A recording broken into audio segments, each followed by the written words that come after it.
बिस्मिल्लाहिर्रहमानिर्रहीम। अस्सलाम वालेकुम नाजरीन, तारीख की दुनिया में खुश आमदीद। नाज़रीन, ये ट्रक जैसे ही अमेरिका की सड़कों पर निकलता है तो हर तरफ सिक्योरिटी बढ़ा दी जाती है, ट्रैफिक बंद कर दी जाती है और सारे सिक्योरिटी इदारे अलर्ट हो जाते हैं। कोई भी शख्स चाहकर भी इस ट्रक के करीब नहीं आ सकता। नाज़रीन, ये है दुनिया का सबसे सिक्योर कॉन्वॉय। इसमें जिस चीज को सिक्योरिटी दी जा रही है वो शायद यूएस प्रेसिडेंट से भी ज्यादा इम्पोर्टेंट है। इस कॉन्वॉय में न्यूक्लियर वेपन को एक जगह से दूसरी जगह ट्रांसपोर्ट किया जा रहा है। अगर ट्रांसपोर्ट के दौरान कॉन्वॉय पर हमला हो जाए तो इसके नतीजे में दुनिया का सबसे खतरनाक तरीन वेपन गलत हाथों में जा सकता है, जिसका नुकसान सिर्फ एक कंट्री को नहीं होता बल्कि इसका नुकसान पूरी दुनिया को उठाना पड़ सकता है। इसीलिए इसकी सिक्योरिटी पर किसी किस्म का समझौता नहीं किया जा सकता। नाज़रीन, अमेरिका जैसी super power country in nuclear weapons को किस तरीके से ट्रांसपोर्ट करती है, इस कॉन्वॉय में कौन कौन सी गाड़ियां किस काम में लाई जाती हैं और अगर हमला हो जाए तो फेडरल एजेंट्स उसको किस तरीके से हैंडल करते हैं। नाज़रीन, मैं हूं आमिर सुहेल और आप देख रहे हैं हमारा यूट्यूब चैनल तारीख की दुनिया। नाज़रीन, दुनिया में 12,515 न्यूक्लियर वेपन्स हैं, जिनमें से 41% सिर्फ अकेले यूनाइटेड स्टेट ऑफ अमेरिका के पास हैं। ये तमाम वेपन्स पूरे अमेरिका के अंदर चप्पे चप्पे पर फैले हुए हैं। जो एक्टिव वेपन्स हैं वो यूएस एयर फोर्स, मिलिट्री और नेवी की सबमरीन्स में मौजूद हैं। लेकिन नाज़रीन, इनमें से हजारों वेपन्स अपनी स्टोरेज मोड के अंदर मौजूद हैं, यानी ये बैकअप वेपन्स हैं जो पूरे नॉर्थ अमेरिका में फैले हुए हैं। पर नाज़रीन, यहाँ सवाल ये उठता है कि न्यूक्लियर वेपन्स को फैलाकर ही क्यों रखा जाता है।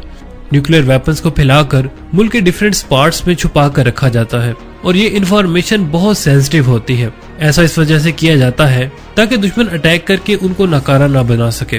फैलाकर रखने से फायदा ये होता है कि दुश्मन को अगर हमला करना भी होगा तो वो एक साथ सारे न्यूक्लियर वेपन्स को तबाह नहीं कर पाएगा। इस तरीके से मुल्क के पास कुछ न कुछ न्यूक्लियर वेपन्स सेल्फ डिफेंस के लिए मौजूद रहते हैं। अब जबकि न्यूक्लियर वेपन्स एक सेफ जगह पर पड़े हैं तो उनको एक जगह से दूसरी जगह ट्रांसपोर्ट करने की आखिर जरूरत ही क्यों पेश आती है। इसका सबसे बड़ा रीजन है मेंटेनेंस। जैसे मिलिट्री में हथियारों की मेंटेनेंस बहुत जरूरी होती है, वैसे ही न्यूक्लियर वेपन्स की मेंटेनेंस करना बहुत जरूरी होता है। जाहिर है, हर वक्त तो जंग का सामान नहीं होता और ना ही वेपन्स हर वक्त इस्तेमाल होते हैं, इसीलिए पड़े पड़े इनके मैकेनिकल पार्ट्स को जंग लग जाता है। इसके अलावा खास तौर पर न्यूक्लियर वेपन्स के अंदर मौजूद प्लूटोनियम या यूरेनियम की हेल्थ देखते रहना भी बहुत ही ज्यादा जरूरी होता है, ताकि ऐसा ना हो जब इनको इस्तेमाल करने का वक्त आए तो ये बिल्कुल काम ही ना करें। इन सब चीजों को देखते हुए न्यूक्लियर वेपन्स को इंस्टॉल तो एक स्ट्रेटेजिक लोकेशन पर ही किया जाता है, लेकिन उनकी मेंटेनेंस एक ऐसी जगह पर की जाती है जो किसी सेंट्रल लोकेशन पर मौजूद हो। नाज़रीन, यूएस के केस में इनके तमाम न्यूक्लियर वेपन्स के सिक्योरिटी और मेंटेनेंस के लिए एक अलग federal agency national nuclear security administration के नाम से मौजूद है। स्ट्रेटेजिक लोकेशन से न्यूक्लियर वेपन्स को हटाने की और भी कई वजूहात हो सकती हैं, जैसे कि सिक्योरिटी कंसर्न, यानी कि इंटेलिजेंस एजेंसी को अगर न्यूक्लियर वेपन्स की लोकेशन लीक होने की इंफॉर्मेशन मिल गई तो न्यूक्लियर वेपन को फौरन वहां से हटा दिया जाता है। जिन एरियाज में न्यूक्लियर वेपन्स को रखा जाता है उनकी सिक्योरिटी इतनी ज्यादा सख्त होती है कि बगैर इजाजत के इन एरियाज के आसपास भी भटकना पॉसिबल नहीं होता। लेकिन नाज़रीन, जब इनको एक जगह से दूसरी जगह ले जाया जाता है तो एक ही मिनट में इस पूरे शहर को मलियामेट करने वाले वेपन को उन्हीं सड़कों से गुजारा जाता है जो हर कोई रोजाना इस्तेमाल करता है। जब तक ये रिमोट लोकेशन में छुपा है तब तक तो ठीक है, लेकिन रोड पर आने से इसकी सिक्योरिटी काफी कॉम्प्लिकेटेड हो जाती है। इस चैलेंज को फेस करने के लिए यूएस गवर्नमेंट ने एक पूरी एजेंसी बना रखी है जिसका काम ही न्यूक्लियर वेपन्स की सिक्योरिटी करना है। नाज़रीन, देखने में तो ये इतना बड़ा कॉन्वॉय नहीं लग रहा जितना किसी वीआईपी की सिक्योरिटी का होता है, लेकिन असल में ये इतना सिक्योर्ड है कि एक आम शख्स ऐसी सिक्योरिटी के बारे में सोच भी नहीं सकता।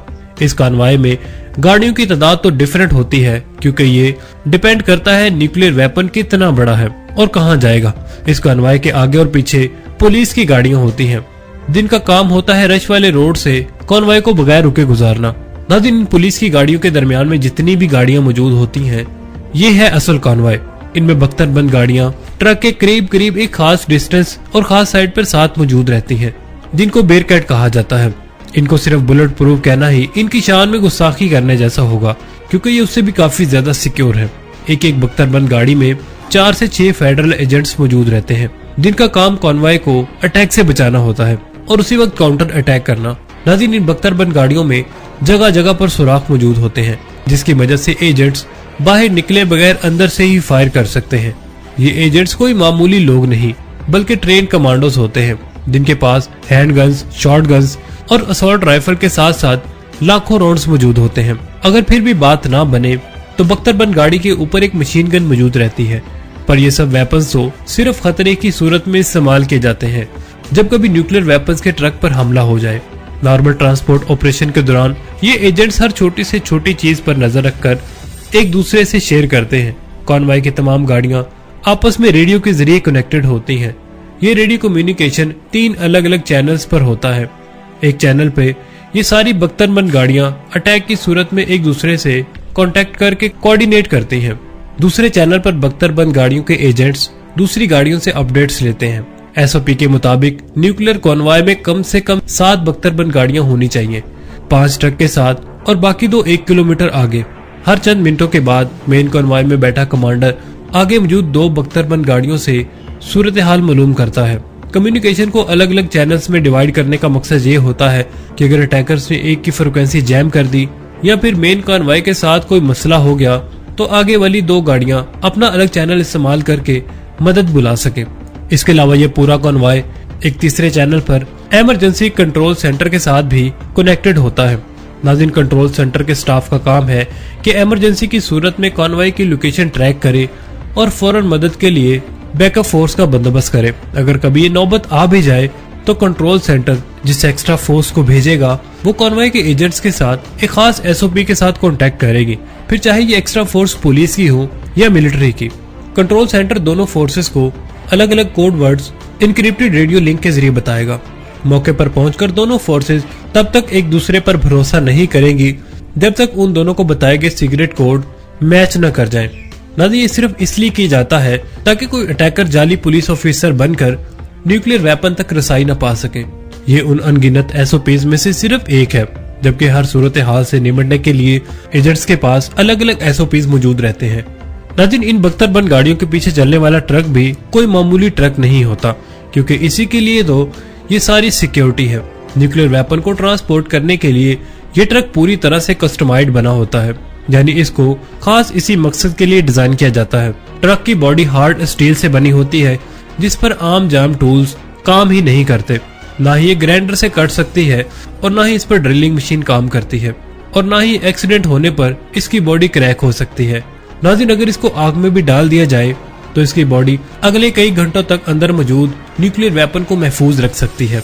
ड्राइवर कैबिन की बात की जाए तो ये बुलेट और बम प्रूफ होता है और इसके दरवाजे चाहे कुछ भी हो जाए सिर्फ अंदर से ही खुल सकते हैं। ट्रक की मजबूती जहां इसको अटैकर से बचाती है, वहीं इसका एक नुकसान भी है। इसका वजन नॉर्मल ट्रक से काफी ज्यादा 25,000 kg के बराबर है। इसी वजह से अटैक की सूरत में ये ट्रक ज्यादा तेज नहीं चल सकती और ना ही तेज मोड़ काट सकती है। पर इसकी इसी कमजोरी के पीछे छुपा है एक और सिक्योरिटी फीचर। अगर कैसे भी करके अटैकर्स ट्रक पर कब्जा कर लें और इसको यहाँ से लेकर जाने की कोशिश भी करें तो ट्रक के एक्सल पर लगे एक्सप्लोजिव फट जाएंगे, जिससे ट्रक व्हील से अलग होकर जमीन पर गिर जाएगी। अब चूंकि इसका वजन काफी ज्यादा है तो इसे बगैर पहियों के खींचना बिल्कुल पॉसिबल नहीं होता। रही बात ट्रक के अंदर पड़े न्यूक्लियर वेपन की, तो इसके कंटेनर को खोलने का एक्सेस खुद कॉन्वॉय एजेंट्स के पास भी नहीं होता। इस पर इलेक्ट्रॉनिकली लॉक्स लगे होते हैं, जिसकी इलेक्ट्रिक चाबियां सिर्फ नेशनल न्यूक्लियर सिक्योरिटी एडमिनिस्ट्रेशन के पास ही होती हैं। नाज़रीन, बहरहाल अगर ट्रक के कार्गो तक कोई जबरदस्ती पहुंच भी गया तो कंटेनर के अंदर उनका इस्तकबाल एक ऑटोमेटिक स्प्रे गन करेगी। ये बहुत ही गाढ़ा और चिपकने वाला स्प्रे है। जब ये किसी पर भी पड़ता है तो इसका एडिसिव मटेरियल इंसान को आसानी से चलने फिरने नहीं देता, यानी इसकी मूवमेंट्स रुक जाती हैं और वो एक जगह पर फ्रीज होकर रह जाता है। लेकिन फिर भी कंटेनर में कोई बचा होगा तो इसे फौरन इलेक्ट्रिक शॉक लगेगा, जिसकी वोल्टेज घर में आने वाली इलेक्ट्रिसिटी से 6 टाइम ज्यादा होती है। और हाँ, आपको बताते चलें कि सारे कॉन्वॉय को यूएस मिलिट्री के 2 हेलीकॉप्टर्स हर वक्त देख रहे होते हैं। हेलीकॉप्टर का जब फ्यूल कम होने लगे तो पहले दूसरे 2 हेलीकॉप्टर इनको रिप्लेस करते हैं और फिर ये अपनी पोजीशन छोड़ सकते हैं। नाज़रीन, इन हेलीकॉप्टर्स के अंदर एक अलग से बैकअप फोर्स मौजूद रहती है और ये भी न्यूक्लियर वेपन को बचाने के लिए हर हद पार करने को तैयार होते हैं। नाज़रीन, इन तमाम सिक्योरिटी फीचर्स की वजह से दुनिया का सबसे खतरनाक वेपन कम से कम यूएसए से तो किसी गलत हाथों में नहीं जा सकता। नाज़रीन, अमेरिका की हिस्ट्री में आज तक हजारों मर्तबा न्यूक्लियर वेपन ट्रांसपोर्ट किए जा चुके हैं, लेकिन आज तक एक भी कॉन्वॉय पर अटैक नहीं हुआ। उम्मीद है नाज़रीन आपको हमारी आज की वीडियो पसंद आई होगी। कमेंट सेक्शन में अपने ख्यालात का इजहार करना मत भूलिएगा। इसके साथ ही हमें इजाजत दीजिए। अल्लाह निगहबान।